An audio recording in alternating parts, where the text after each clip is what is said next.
All right, Matt. I've noticed here the last couple weeks, Ashley, it seems like every couple nights or so, she's been taking me to different places. Like she's always just taking me here to this one place, taking me here to the other.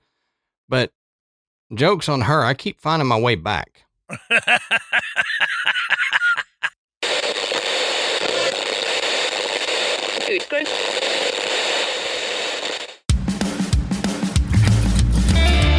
Good evening, everybody, and welcome to the Graveyard. Thank you for joining us tonight. My name is Adam. And my name's Matt. Now, pull up a tombstone or settle into your casket and get comfortable because this is Graveyard Tales. All right, everybody, here we are again. Matt, how you doing tonight, brother? Man, I'm doing all right. Good. So before we get into it, we want to say go check out the Podbelly Network at podbelly.com. You can find a list of shows that we're happy to be associated with, and you can find some tips and tricks on podcasting. If you're looking to get into podcasting, it's a good resource for you.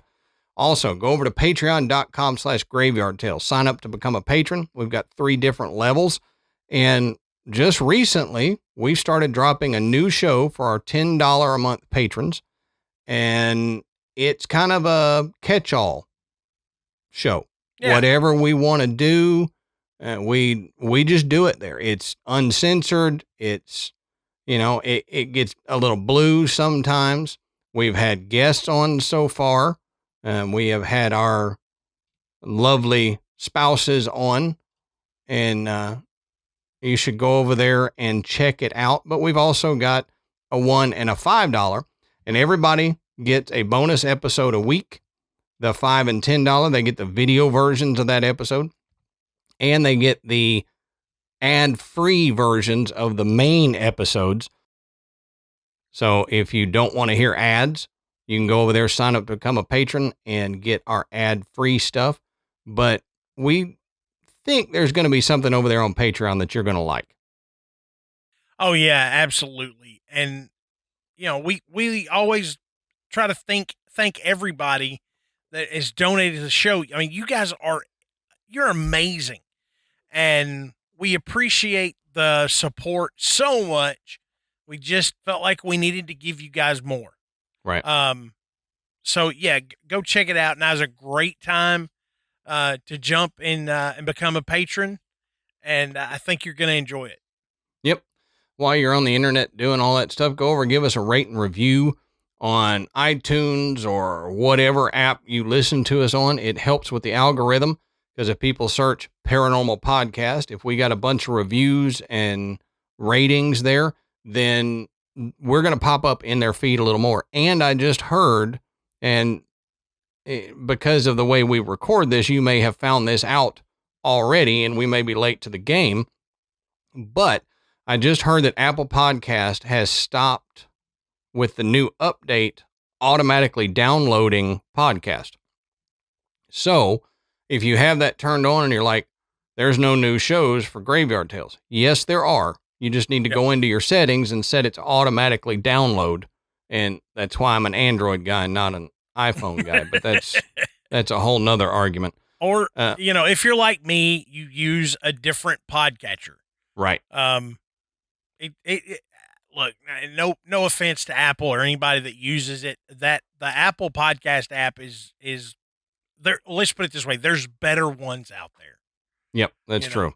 That will catch all your shows and put them all in one spot, and you can set them up the way you want to get them and listen to them.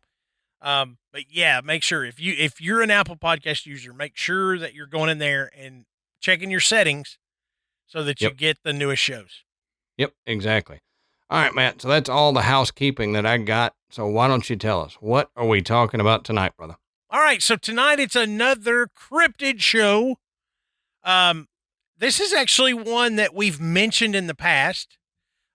This is one of Adam's, he loves cryptids anyway. But he loves this one in particular. And look, I'll be honest. I thought, okay, we're going to have a lot of like old tales, from the 1700s, people talking about these things.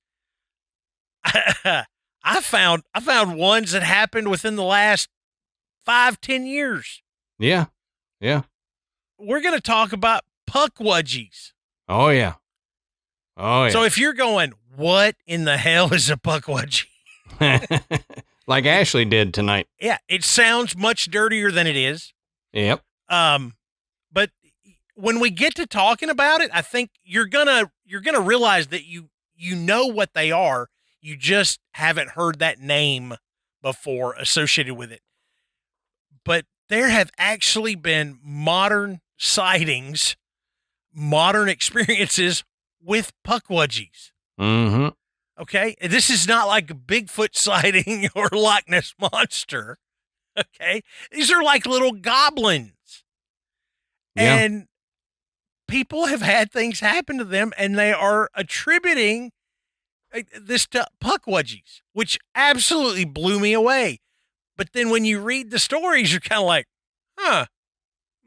maybe there are some Pukwudgies around here. Right. Right. The next time Amanda can't find something, I'm going to go, the Pukwudgies took it. Yep. Exactly. Exactly. And your only drawback is the region you're in, but she won't know that. So. That's right. She doesn't care. I saw a Loch Ness Monster in the backyard last week. Yeah, exactly. I mean, you got a pool. It could be there. Mm-hmm. So, as we always say, go check our sources down at the bottom of the show notes. You can find where we found all this information. You can keep going if Pukwudgies interest you. Obviously, Matt and I have not gotten up to their habitat and gone out on a Pukwudgie hunt recently. So, we've had to get the experiences and stuff from people who have talked about them, written about them, and you can find those down in the show notes. Hey, speak for yourself, man. I've been hunting Pukwudgies forever. You're a Pukwudgie hunter from way back. Just like saying it. Yeah, Ashley heard us say Pukwudgie a little bit ago, and she's like, "Excuse me?" Yeah, I got the Pukwudgies in college one time, and penicillin cured it. But you may ask, what are the Pukwudgies? Now, we have briefly mentioned Pukwudgies when we talked about the Fae, but we didn't go in depth into them. And the Pukwudgie are a type of Fae folk, and they're featured in the folklore of diverse tribes, from the Wampanoag tribe of Massachusetts and southern New England to the Algonquin tribe of the Great Lakes region. And according to various legends, it was best to leave these creatures alone. And when we get into it, you'll understand why. Now, Pukwudgie stands for, the translation of Pukwudgie, they say, means little man of the forest, which Matt's nickname always meant big man of the forest, because he liked to run through nude a lot of times in college, but that's a whole nother cryptid. Hell, last week. Well, valid point. I was trying to give you some grace there, Matt. But Pukwudgie is the most common name for these creatures. You'll see it spelled differently and maybe some said differently, but there are several different names across the different groups of people that they're known by. And there are a couple different descriptions of them. They all kind of fall within the same general group, but we'll look at the couple different ways they're described. They're said to be 2 to 3 feet tall, goblin-like creatures that lurk in forest, and they have light white skin and light brown hair. But they are also described as having gray skin, large ears and noses and fingers, and from the back, they may resemble a porcupine, but from the front, they are a blend of like half troll, half human that walks upright. And that one is the one you see depicted most often in here. A lot of times they'll say, oh, they've got like a dog nose or a pig nose. It's a snout rather than a human nose, but it's large, and they've got large exaggerated features. But if you see them from the back, they do kind of have a porcupine type quality to the hair that's running down from the top of their head down their back. Now, other legends say that Pukwudgies look like trolls with dog-like noses, and Pukwudgies are said to be hard to spot because they're masters of disguise and can easily transform into other animals. So if they don't want you to see them as a Pukwudgie, you may see them as a porcupine. You may see them as a deer or something. You know, they're trickster fae. Yeah. And it's just a way that they can, get closer to you, approach you, without causing alarm. Right. So right. if it looks like a fox or a wolf or something like that, you might not be as nervous seeing something like that as opposed to this little creature that's done crawling around out in the woods. Goblin-like creature, yeah. Now, the physical appearance and behavior of the Pukwudgies, they seem to make them mostly related to European gremlins. So if you're in Europe somewhere and you're like, I've heard of these things. Well, you may have heard of them, but you also may be kind of attributing them to the gremlins because they're mostly a North American cryptid. Right. And they're known to build huts of grass and sticks in and around different caves and along the banks of rivers and forested areas. And many are also known to make and wear shirts that they make out of grass and or bark. So they're very much a person of the forest. You know, if they're making shirts out of grass and bark and they're not stealing them off of clotheslines from people, you know, they are very well adapted to the forest. Now, like I said, they can transform into animals and they use their mischievous ways for their own good. They've been seen most recently in Cape Cod, Massachusetts, Indiana, Lake Superior area of central Ontario, Canada, northern Minnesota, northern Wisconsin, and northern Michigan. But long before settlers came to North America, they were said to inhabit wilderness areas across the whole of North America. So it seems like in recent times their home range has been squashed some. Yeah. They're a victim of deforestation, just like all the other just like everything else. Now in folk tales, Pukwudgies can be mischievous or downright malicious.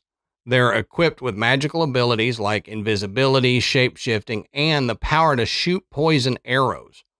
And they've been said to have to lure people to their deaths. They'll use magic, create fire, all sorts of stuff to grab humans' attention and lure them further into the forest and then kill them. Now, the threat that Pukwudgies posed tended to vary from region to region. You know, in some places they were considered benign, even helpful to humans, but in others they were mischievous but harmless, and then in yet others they were murderous. So it depends on, and I'll get into the origin of them, but to me, what I've noticed is it depends on the relationship that the humans have with the Pukwudgies will determine how they react and how they act toward humans. Right. And, when we talked about other gremlin or goblin-like creatures, especially during our episode on the Fae, there were some, like brownies, that were very helpful. If you had brownies in your home, your home was usually clean, and it was secure. Things didn't go missing. If you misplaced something, brownies would help you find it by bringing it back to you. Unless you did something to anger the brownies. If you did something that was disrespectful, then you could count on stuff going missing. they weren't really dangerous necessarily. They weren't murderous, but definitely mischievous and caused people, they was attributed to causing a lot of trouble in homes because, they took things, they ruined things. Mm-hmm. So, if you had clothes and you woke up, all your clothes had been torn up or were dirty, your cooking utensils were gone, things like that. Um, they attributed it to the house goblins, Yep. the brownies or whatever. And Pukwudgies have very similar interactions with humans as long as, the human respects them Mm-hmm. and doesn't try to like capture them or do something that would be considered disrespectful. Right. Right. Now, the Wampanoag tribe has a particularly detailed origin story of the Pukwudgies. So we need to look at that, and it'll kind of help you understand why they are said to be murderous and tricksterish. But it says, legend has it that the creatures originally got along well with humans, but humans were distracted by their relationship with Mashop, a giant, kind-spirited deity who created the landmass we now know as Cape Cod. Well, the jealous Pukwudgies were offended that they weren't as well loved as Mashop and began to cause more and more mischief. The Pukwudgies started behaving terribly towards the humans, so the Wampanoags needed to do something. After the Wampanoags had a talk with Mashop's wife, Mashop exiled the Pukwudgies and forcefully spread them far and wide throughout North America. So, see, there's why they were originally all across North America. Mm-hmm. However, many of the Pukwudgies found their way back and instigated a more belligerent relationship with humans. So they were kidnapping local children and killing the adults. And they had a more belligerent relationship with Mashop, eventually killing Mashop's 5 sons. Now, some variations even suggest that they killed Mashop himself by tricking him and luring him into a large body of water.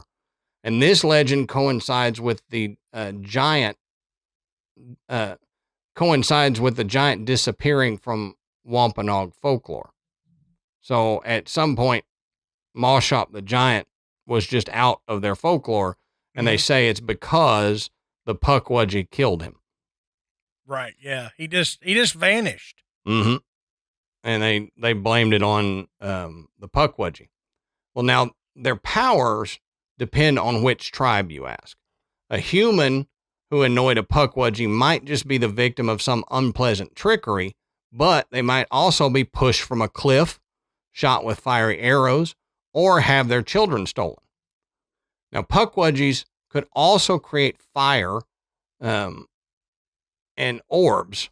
So, like, what people say are these, I guess, ball lightning type things. Yeah. They would create these and lure people into deep wooded area to their doom. Now, they had the power of invisibility and in some places could transform into dangerous animals like cougars. Perhaps the most frightening of all is the rumor that they had power over the spirits of the people that they had killed. So if they killed you, then they could make your spirit do their bidding. Right. And that's terrifying. Mm-hmm. On top of all the other powers that these little people seem to have. I mean, invisibility, that's enough. That allows them to do what they want to do. But then they had that ability to control and create fire. And, if you see a fire in the woods and you think, okay, maybe it's a forest fire and you go to investigate. Maybe there's somebody out there camping. You go to investigate. It was an easy way to lure humans deeper into the woods where, that's where the Pukwudgies operated. I mean, you're on their home turf. So they've got the advantage. They want to pull humans in there if they're gonna try to kill them or whatever. Right. Now, I mentioned that depending on the tribe, you might have different tellings of the relationship with the Pukwudgie. Now, in the Chippewa, Ojibwe, and other Great Lakes tribes, the Pukwudgie is considered mischievous, but basically good-natured creatures, and they play rather harmless tricks on people. So, wedgies, noogies, swirlies, stuff like that. Short sheet your bed. Yeah. Yeah. Tie your socks together. Right. Shoelaces together. All that. Nothing too bad, but they just mess with you. Now, in the Abenaki and other Northeast Algonquin tribes, a Pukwudgie can be dangerous, but only to people who treat him badly and with disrespect. So, you leave it alone, it'll leave you alone. If you pick on it, it's going to hit you with a tube sock full of oranges. That's right. So it'll beat you up. Now, in the bruise. Yeah. Now, in the Wampanoag and other tribes of southern New England, they are unpredictable and rather dangerous. So you don't even have to do anything to them. They just see you and they'll attack you with prison shivs and stuff like that. Prison shivs.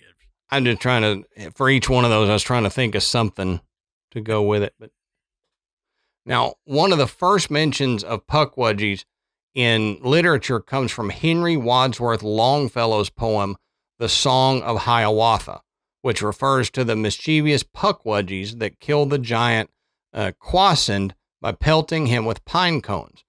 Longfellow was inspired by Henry Rowe Schoolcraft, who in turn based his work on Ojibwe folklore as told to him by his part Native American wife, Jane. Now, Pukwudgies are often tied to specific locations even today.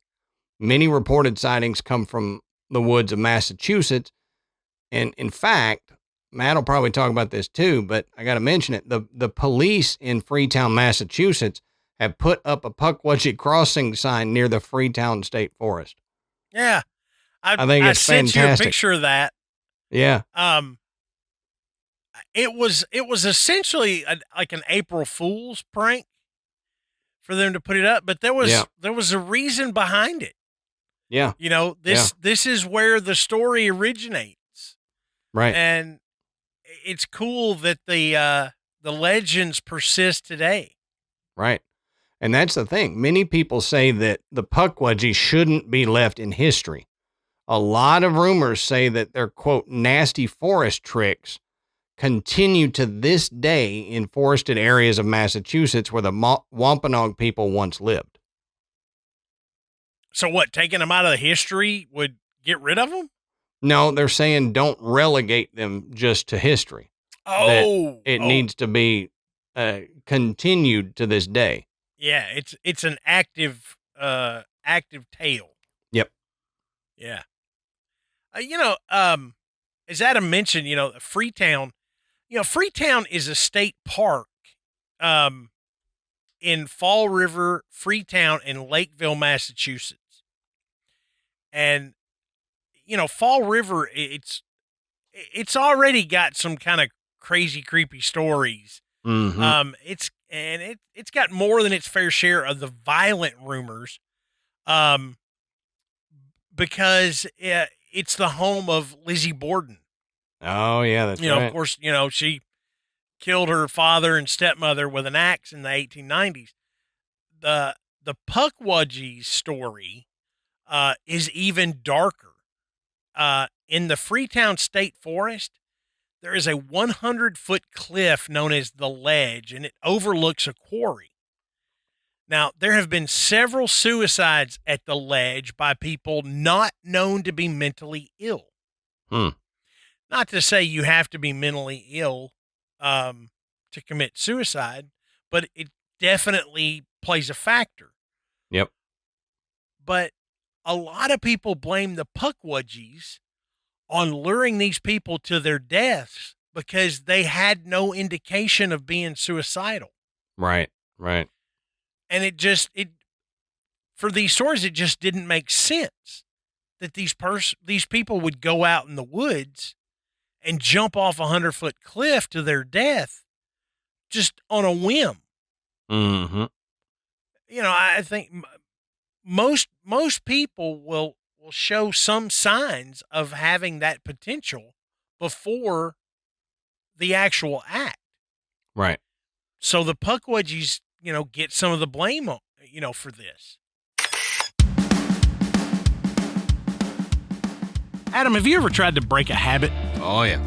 Yeah, it's hard. Mm-hmm. I mean, and the funny thing is we don't talk a lot about good habits. We tend to always refer to habits as being bad. Right. So, breaking bad habits, it's really difficult. But the folks at Fume look at it a little bit differently.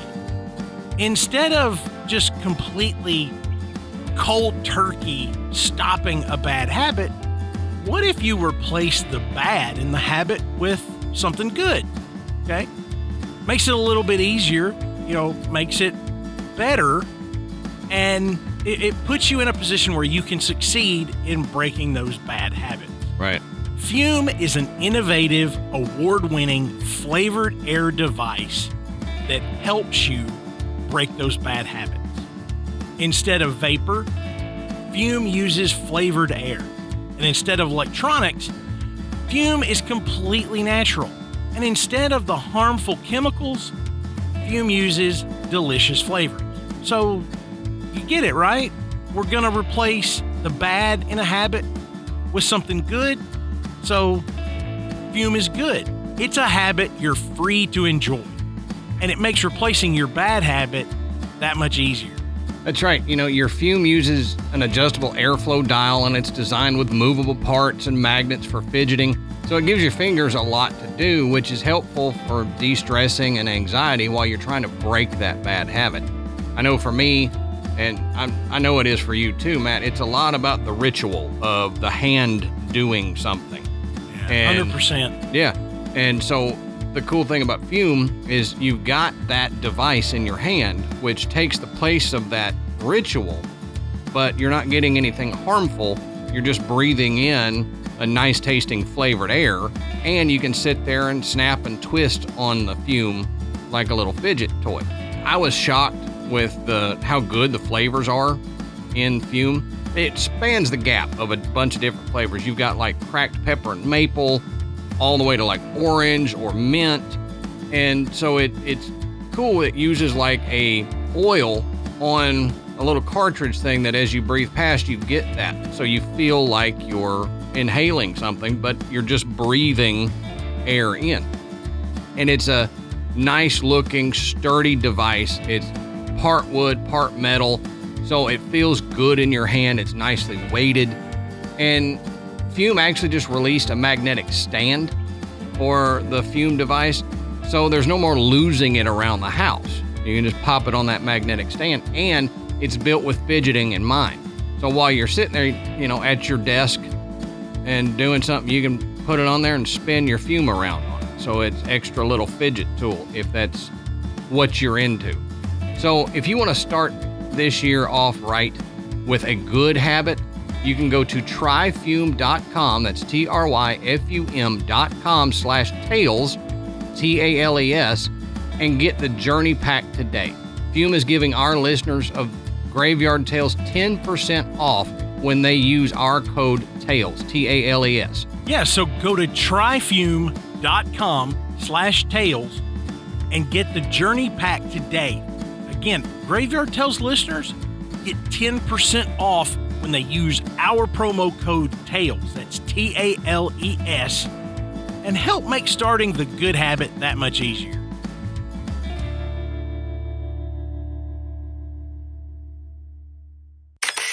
Massachusetts police, they look at Pukwudgies as kind of a joke or a prank, but the people who have reported seeing them say, this is no joke. And one Massachusetts woman reported seeing a Pukwudgie in the forest who continued to pester her by tapping on her window at night as she slept. Now, we're going to get into more detail on that story in a little bit. That would be terrible, though. Yeah. But let's look at this story. This is very interesting. And remember I said these are recent. Okay? I'm not going to tell you something that happened in 1871. Right. Okay? So I found two incidences that happened to a family in Lawrence, Massachusetts on a blog about New England folklore. The story was from 2019. Okay? Oh, wow. And the writer mentions that this occurred about 30 years prior.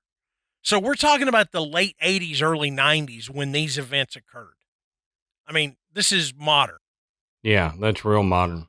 So the first story happens to they refer to this lady as Miss S.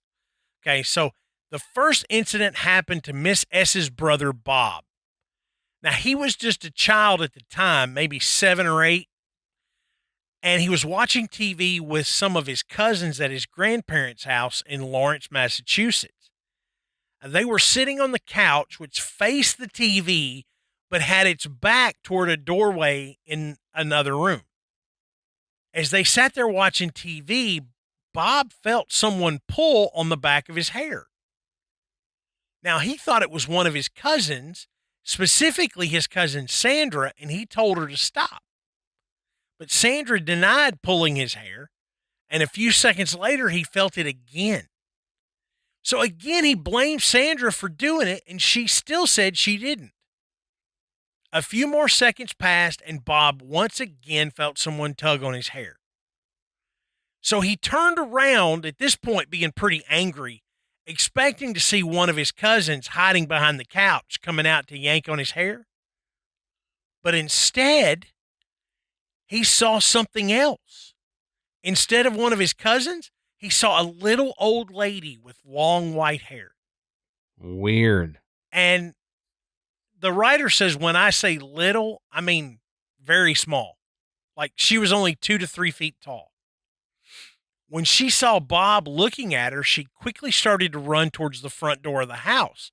She disappeared into thin air before she reached it. Now, Bob, understandably, was surprised. That's an understatement. But he blurted out what he had seen to his grandmother, and she said, "Don't worry, they're friendly." As if this happens all the time. Yeah, as if it's a common occurrence. You're just learning how life works around here, bud. Yeah. Now, the second incident occurred one day when Bob's mother took him and his cousins, including Sandra, out to the movies. After the movie was over, they returned to their grandparents' house. The door was locked. Now, no one was supposed to be home, so they were surprised to look through the window, and there was a lamp on in the living room. So Sandra looked through the window to see if she could see her grandparents, and she jumped back and screamed, "I'm getting the F out of here." So Bob's mother stepped up to the window and looked inside, and she saw a very short old man with long white hair run out of the living room. Said she gathered up the kids and they left. Yeah. Now, they say in retrospect, they should have known something was odd happening in the grandparents' home. They would sometimes find the tin of coffee open and spilled onto the floor, and bottles of Coca-Cola stored in the attic opened and half drunk. When asked about these things, the grandparents would just shrug and say they had rats. But could rats take a bottle cap off of a glass bottle? Probably not. Probably not. They don't have thumbs. So, here is a family who has a long history of interactions with Pukwudgies. And the grandmother even saying, "Don't worry, they're friendly." Yeah. But you can imagine how shocking this would be to have multiple experiences of these little old people running around and pulling pranks in the house. And I would dare say that the Coca-Cola stored in the attic I don't store food in my attic. No. Even beverages, even if I bought them in bulk, I wouldn't put them in the attic. So this makes me think that this was for them.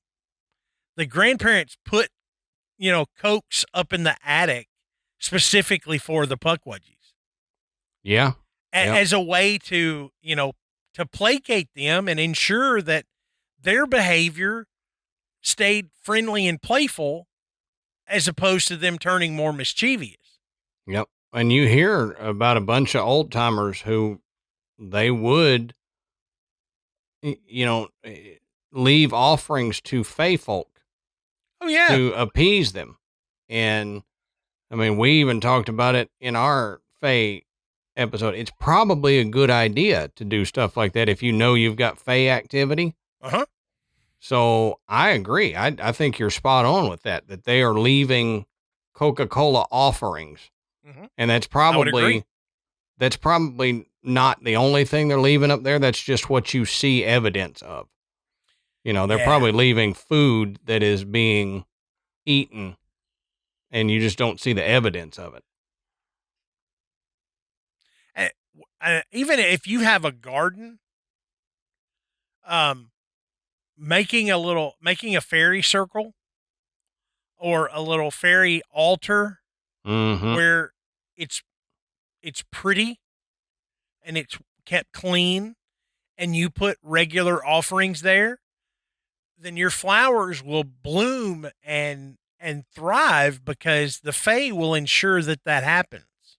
Yeah. Okay. And then when you see those little things like garden gnomes stuck in a flower garden, little fairies with wings, all that stuff, that's where it comes from. Right. It is the idea that you offer the Fae, something to keep your garden growing and beautiful. Mm-hmm.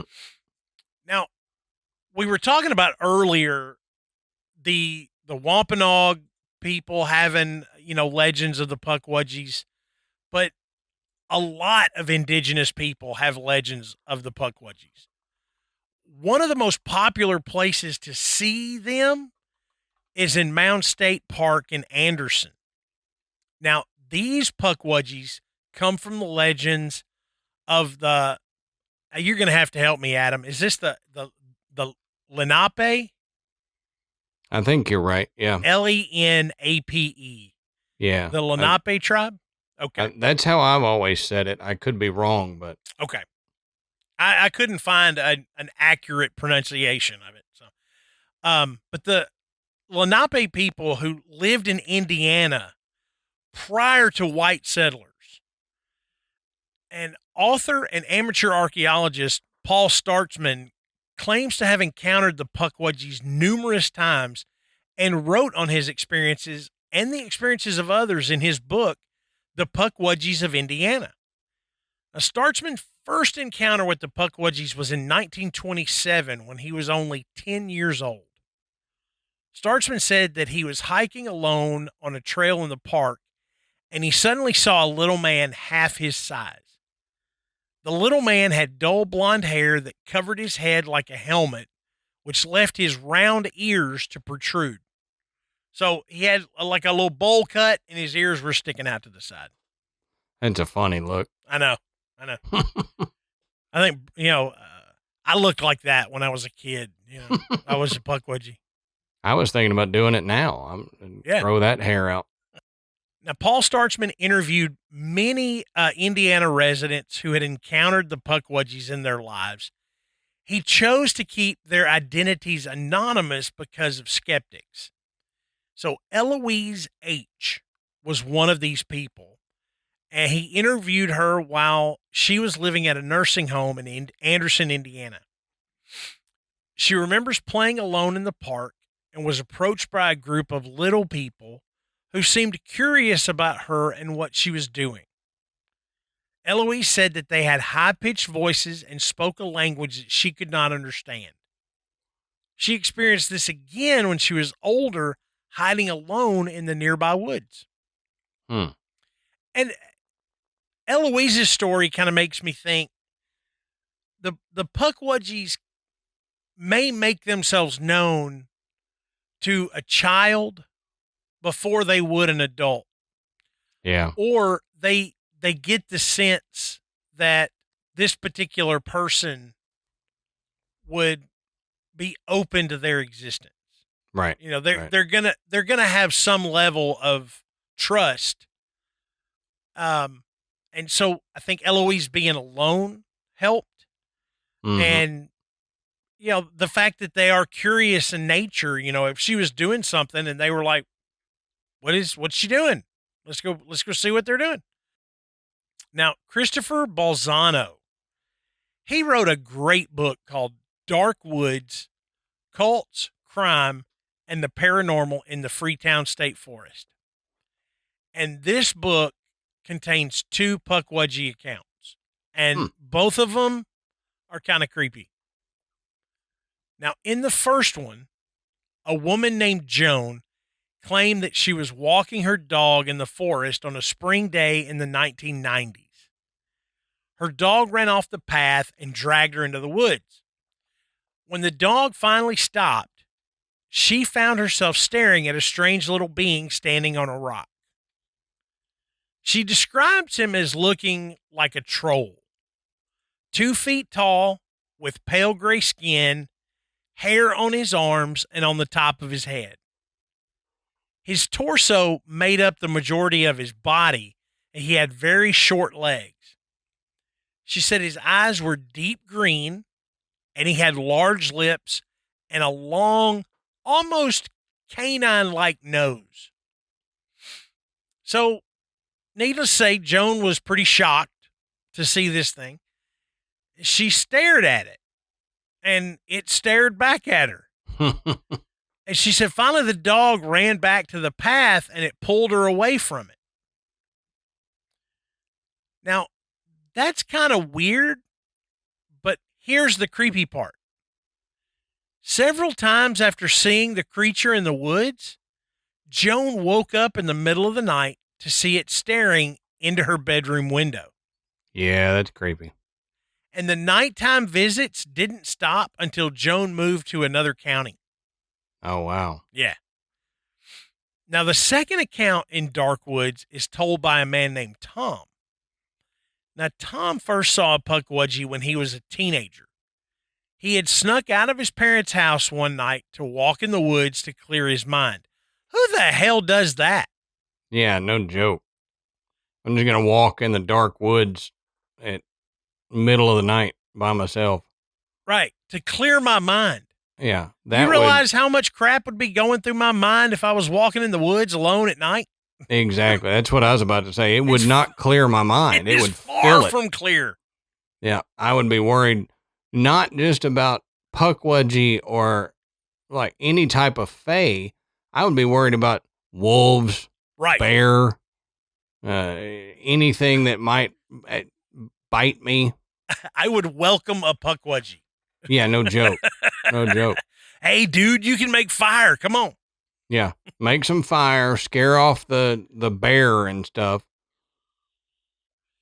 Now, Tom says as he walked down this path, he saw a glowing light. Tom says, I noticed a dim light, like in the form of a ball, in front of me. It was white and it swelled like it was breathing. Said it rose to about my shoulders and then flew into the woods. So naturally, Tom followed it. Yeah, well, yeah. As anybody would do. Mm-hmm. Well, he's already walking. Walking by himself in the middle of the night in the woods, so I'm not surprised. So, why the hell not? Let's follow this mysterious light. Eesh. But he said he followed the light until it disappeared. And as he turned around to head back home, he noticed that he wasn't alone. A short man covered entirely in fur stood nearby. He was about 2 feet tall and had a nose like a wolf. Said the little man ran off into the trees and gave out this unearthly moan. Now, Tom was lucky or unlucky enough to see a Pukwudgie a second time. One night, he drove to one of the Freetown State Forest parking lots and sat in his car. Tom needs to get a life. Okay? Yeah. At least Tom, one if that you doesn't... had to be listening, and no offense, but come on, man. Yeah. At least a life that doesn't involve a lot of midnight wilderness That's romps. it. Like, yeah. Here's the creepy part. Tom sat alone in his car in a parking lot at a state park. Yeah, exactly. Anyway, he turned off the engine and the headlights and turned the radio down, enjoying some of the solitude. Well, yeah, I mean, you're going to get that. Yep, for sure. But again, he realized that he wasn't out there all by himself. Standing in the darkness, staring at Tom, was the same little man he had seen in the woods. Now, the Pukwudgie was about 20 feet away, and he said he could see its eyes glowing red in the night. Said abruptly, the engine of Tom's car came on of its own accord, and the radio suddenly blared loudly. So, panicked, Tom got the heck out of there. Yeah. As any normal person would do. Most normal people wouldn't be there in the middle of the night, but whatever. So, you listen to these accounts, and like I said, they're modern. These came, within the last, 30 years, at least the majority of them did. And it's not the type of story that you would expect to hear in the modern era. Right. Okay. I saw something weird. I saw a ghost. I saw a Wendigo. I heard my name being called. All of that, Bigfoot, whatever you can imagine. You don't really think about running into Pukwudgies, or small, somewhat humanoid type creatures that have all these magical powers. That's just not something. And I don't know why you could wrap your head around the idea that a werewolf may be out in these woods, but a Pukwudgie, well, that's absurd. Yeah. Like, why? If you're willing to accept one, you ought to be at least willing to consider another. But even still, you don't think about these little gremlin-like creatures being out there. Mm-hmm. Mm-hmm. But yet, there's been just as many sightings of these things as there have been other cryptids in this area. Right. And this what I say about people that see Bigfoot and the Loch Ness Monster and, Ogopogo and any of these creatures. They saw something. Okay. Mm-hmm. And you can dismiss it as it being a misidentification of another animal, just a figment of their imagination. Maybe they got scared. And I'm sure that's true for a lot of these. But I can't imagine that it's true for all of them. Right. And I'm sure Tom didn't imagine his engine starting and his radio coming on without touching it. Especially if he specifically remembers turning everything off just so he could kind of sit in silence. Yeah. So, if this story is accurate, not only are these things curious, they are powerful. Oh, yeah. Yep.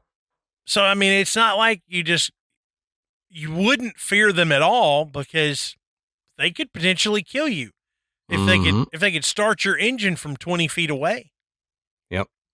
They definitely, from the stories, they've got power.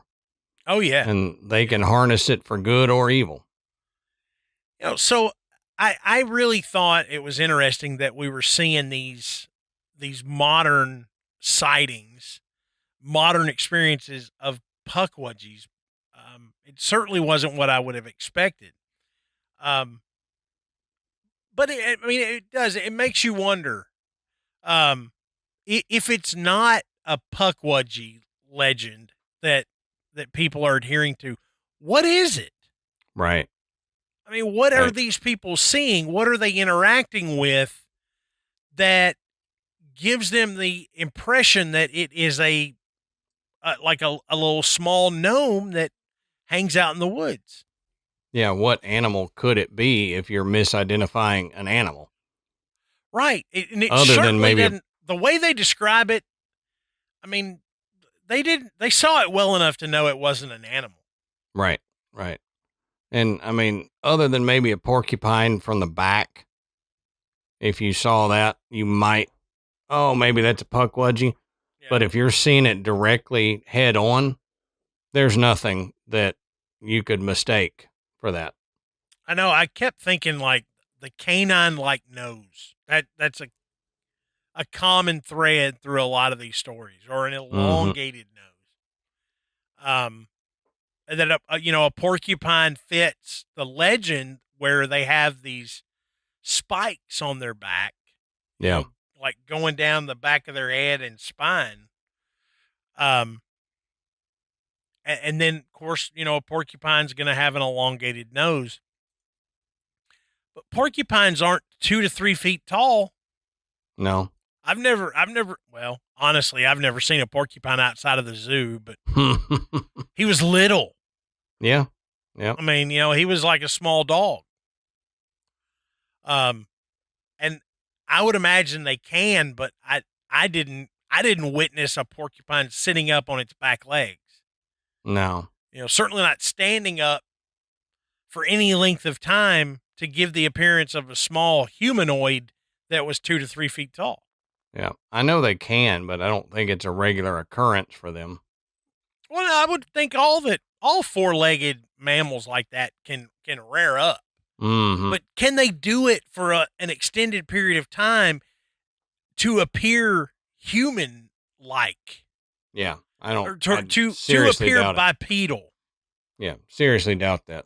Yeah, it doesn't fit really. But at the end of the day, all of these stories are so fascinating because of the historical legends we have from the indigenous people of that area. They've been seen for so long. Yeah. So it's not anything new. There's been sightings and experiences for, at least 2 or 3 centuries. Mm-hmm. So again, I ask, what are they seeing if it's not a pukwudgie? Right. I don't know, but it is pretty interesting, and I'm sure we've got listeners up in that area. Mm-hmm. I'm betting that you guys know these stories about pukwudgies, or you were told one when you were a child. Maybe a way to keep you from wandering off in the woods. Maybe you ran into one. What was that? Maybe they ran into one. Yeah, I'm sure somebody listening may have seen one or had an experience that they thought that wasn't it. And then when you go back in retrospect, you think, I don't know, maybe it was a pukwudgie. Could have been a pukwudgie. Let us know, and if you know some of these stories, or if you've got friends or family that have had an experience with a pukwudgie, let us know. And the best place to do that is in our Facebook group. It's called The Graveyard. We've got thousands of members in there. It's a fantastic environment to share personal experiences, those odd stories that you grew up with, because that's what we all just want to hear. Nobody's going to call you a loony or anything like that. It's a safe place to share those stories. When you're done there, you can check out our website, which is graveyardpodcast.com. There you can find links to purchase Graveyard Tales merchandise. Hey, summer will be here before you know it. If you need that new Graveyard Tales tank top, to wear at the pool, jump over there and find you some cool Graveyard Tales merchandise. Get that new aluminum cup that you can sit and have your tasty beverage by the swimming pool. We really appreciate it, and we don't get rich off of the merchandise. Okay, no, we just love the fact that people would want to promote the show by having something with our name on it.